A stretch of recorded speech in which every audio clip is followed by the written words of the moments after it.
ஸ்ரீராமஜெயம். ஸ்ரீமதே ராமானுஜாய நமஹ. ஆண்டாள் அருளிய திருப்பாவை நான்காவது பாசுரம். ஆழிமழை கண்ணா ஒன்று நீ கைகரவேல் ஆழியில் புக்கு முகந்து கொடு ஆர்த்தேரி ஊழி முதல்வன் உருவம்போல் மெய்கருத்து பாழியந்தோளுடைய பற்பனாவன் கையில் ஆழிபோல் மின்னி வலம்புரி போல் நின்றதிர்ந்து தாழாதே சாரங்கம் உதைத்த சரமழை போல் வாழ உலகினில் பெய்திடாய் நாங்களும் மார்கழி நீராட மகிழ்ந்தேலோரெம்பாவாய். ஆழி மழை கண்ணா ஒன்று நீ கைகரவேல்.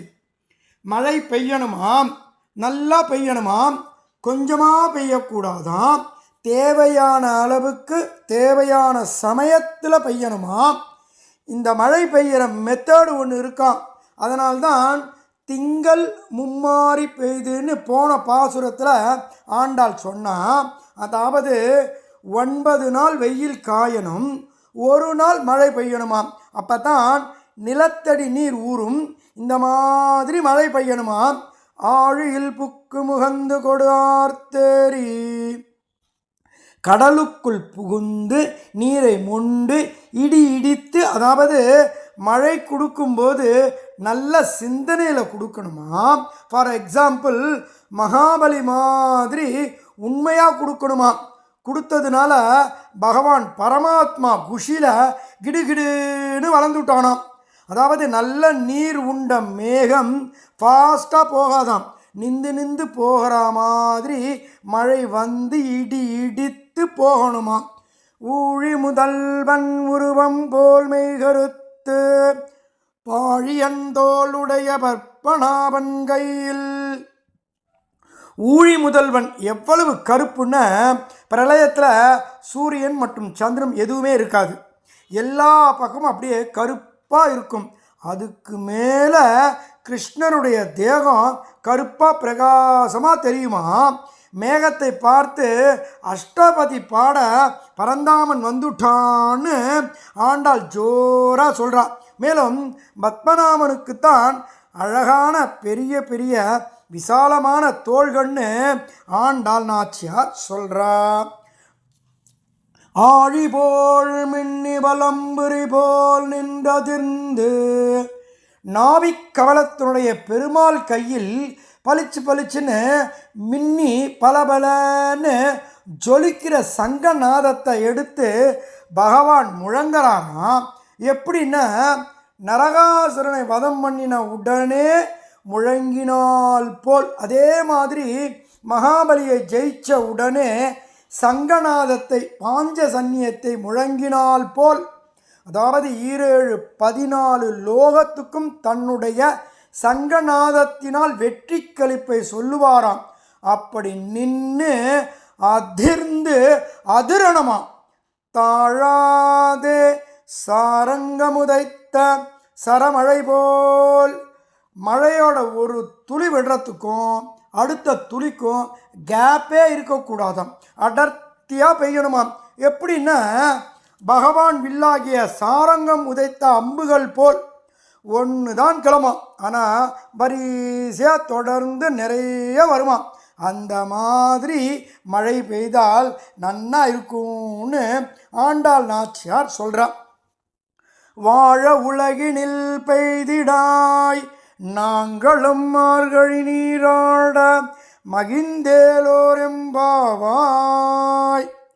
உலகம் வாழறதுக்காக மழை பெய்யணும், பகவான் உருவம் போல் கருப்பாக இருக்கணும், சக்கரத்தாழ்வார் போல் மின்னணும், பாஞ்சசன்னியம் போல் முழங்கணும், மழத்துளி சாரங்கத்திலிருந்து வர சரமழை போல பகவத் அனுபவமாக ஒரு ஞானமழை பெய்யணும். அதோட நாங்களும் மார்கழியில் அற்புதமாக நீராடி மகிழணும்னு ஆண்டாள் சொல்கிறா. நாளைக்கு மாயனை மண்ணு வடமதுரை மைந்தனை 5வது பாசுரத்தை அனுபவிக்கலாம். ஸ்ரீமதே ராமானுஜாய நமஹ. ஆண்டாள் திருவடிகளே சரணம். மடிப்பாக்கம் கண்ணன். ஸ்ரீராமஜெயம். ஸ்ரீமதே ராமானுஜாய நமஹ. ஆண்டாள் அருளிய திருப்பாவை 5வது பாசுரம். மாயனை மண்ணுபட மதுரை மைந்தனை தூய பெருநீர் யமுனை துறைவனை ஆயர் குலத்தினில் தோன்றும் மணிவிளக்கை தாயை குடல் விளக்கம் செய்த தாமோதரனை தூயோமாய் வந்து நாம் தூமலர் தூவித் தொழுது வாயினார் பாடி மனத்தினார் சிந்திக்க போய பிழையும் புகுதருவான் நின்றனவும் தீயினில் தூசாகும் செப்பேலோரெம்பாவாய். மாயன் பகவான் பெரிய மாயன். பகவானுடைய பெரிய சக்தி எதுன்னா இந்த மாய சக்தி. எப்படின்னா நாம் நடக்கிறோம், பார்க்கிறோம், பேசுகிறோம், இந்த எல்லாத்தையும் கவனிச்சுண்டு ஒன்றுமே தெரியாத போல் மாயனாக இருக்கான். இந்த லோகத்தில் எல்லாத்தையும் அவன்தான் நடத்திட்டு இருக்கான். மாயனை மண்ணு வடமதுரை மைந்தனை, அப்பேற்பட்ட மாயனை பூமியில் இருக்கிறவா கொண்டாடும்படியாக வடமதுரையில் அர்த்தராத்திரியில் பிறந்தானாம். அதுவும் ஜெயிலில் தேமேன்னு. ஏன்னா கம்சன் அந்த ஜெயிலில் தான் மற்ற குழந்தைகளை கொன்றான். அங்கே அவதரித்தவன் தான் இந்த வடமதுரை மாயக்கண்ணன். தூய பெருநீர் யமுனை துறைவனை. பரமாத்மா மதுராவை விட்டு கிளம்பும்போது ஒரே ஒரு விஷயத்துக்கு மட்டும்தான் ரொம்ப வருத்தப்பட்டாராம். நம்ம துவாரகைக்கு போகிறோமே, நம்ம கூட யமுனை இல்லையேன்னு ஏங்கினாராம். கோபிகாஸ்திரர்களை விட்டு போகிறோமேன்னு கூட வருத்தம் இல்லையாம். ஏன்னா யமுனை ஆற்றங்கரையில் கிருஷ்ணன் அவ்வளவு லீலைகள் பண்ணியிருக்கார். கண்ணனுடைய மோஸ்ட் ஃபேவரேட் பிளேஸ் யமுனா தான். வேறு ஒரு அவதாரம் கூட யமுனை பக்கத்தில் வராது. யமுனைக்கு அப்படி ஒரு பாக்கியம். அதனால் தூய பெருநீர் யமுனை துறைவனை ஆயர் குலத்தினில் தோன்றும் அணிவிளக்கை. இவன் மாட்டுக்கார பயல், அதாவது அடிமை கூட்டம் உள்ள பயல்தானே. கம்சனுக்காக இருக்க வேண்டிய அடிமை கூட்டத்தில் உள்ள பயல்தானே. அதுவும் ஊருக்குள்ளே கூட இருக்க மாட்டான், ஒரு ஒதுக்குப்புறமாகத்தான் இருப்பான்.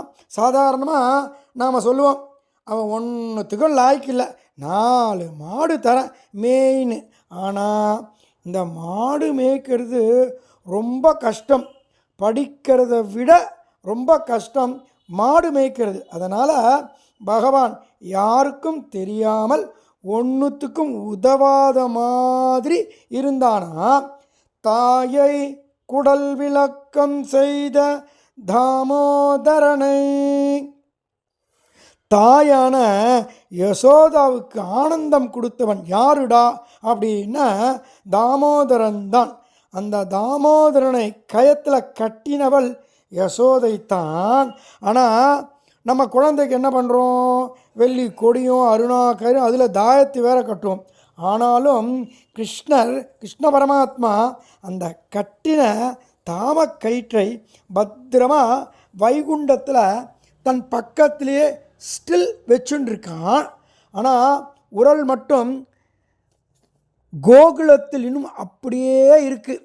நீங்கள் வைகுண்டம் போனால் அடியேன் பொடியவன் மடிப்பாக்கம் கண்ணன் சொன்னேன்னு பகவான் பக்கத்தில் இருக்கும் தாமக்கயிற்றை பாருங்கள். ஆனால் இந்த பெருமை யசோதைக்கு தான். எவ்வளவு பெரிய மாயனை வெறும் தாமக்கயிற்றால் கட்டினாள் அல்லவா. தூயோமாய் வந்து நாம் தூமலர் தூவித் தொழுது. இதை விட இன்னும் கீழே இறங்குறானா. தாமோதரன் ஆனது கூட பத்தலையாம். நம்ம கொடுக்குற பூவை வாங்கிக்கிற நிலைமையில் இருக்கானா. உற்சவமூர்த்தியாக வந்து காட்சி தரான். அவன் நாமத்தை ஜெபித்தால் போருமான். இப்பேற்பட்ட மாயனை வாயினால் பாடி மனத்தினால் சிந்திக்க. பகவான் நாமத்தை நாம் ஜெயிச்சுட்டா பல கோடி ஜென்மா பாவங்கள் போகும். அதுவும் 1 2 நம்ம பாவங்கள் எவ்வளவு இருந்தாலும் பகவான் நாமத்தை ஜெபித்தால் சிந்தித்தால் உடனே போகும்ன்றா ஆண்டாள் நாச்சியார். போய பிழையும் புகுதருவான் நின்றனவும் தீயினில் தூசாகும் செப்பேலோரெம்பாவாய். இவ்வளவு நாள் நம்ம பண்ண பாவங்கள் தான் பிழைன்னு சொல்கிறா. இனி நம்மை அறியாமல் ஏற்பட போகிற பாவங்களும் பொசுங்கி போயிடுமா. எப்படின்னா, தூசுன்னா பஞ்சுன்னு அர்த்தம். பஞ்சை எரித்தா சாம்பல் தடயம் கூட கிடைக்காது. பட் பேப்பரை எரிச்சோன்னா சாம்பல் இருக்கும். பஞ்சை எரித்தா அடையாளத்தை கூட காட்ட முடியாது. எரியும் போதே மிச்சம் மீதி இல்லாமே போகும். அதான் ஆண்டாள் சொல்கிறா, தீயினில் தூசாகும் செப்பேலோரெம்பாவாய். நன்னா பரமாத்மா நாமத்தை ஜெபிங்கோ, எல்லாருக்கும் ஃபுல் ரைட்ஸ் உண்டு. அவன்தான் இவ்வளவும் சொல்கிறான். நாம் ஒன்றும் தபஸ் பண்ணி அவருடைய நாமத்தை வாங்கலை. அவனே நாம ஜபமாக வந்துவிட்டான். ஆகையால் அவன் நாமத்தை ஜெபித்தால் போதும். ரீஅஷூரன்ஸ் தான். நிறைய பண்ணுங்கோ, கண்ணன் திருப்தி ஆகும் வரை பண்ணுங்கோ.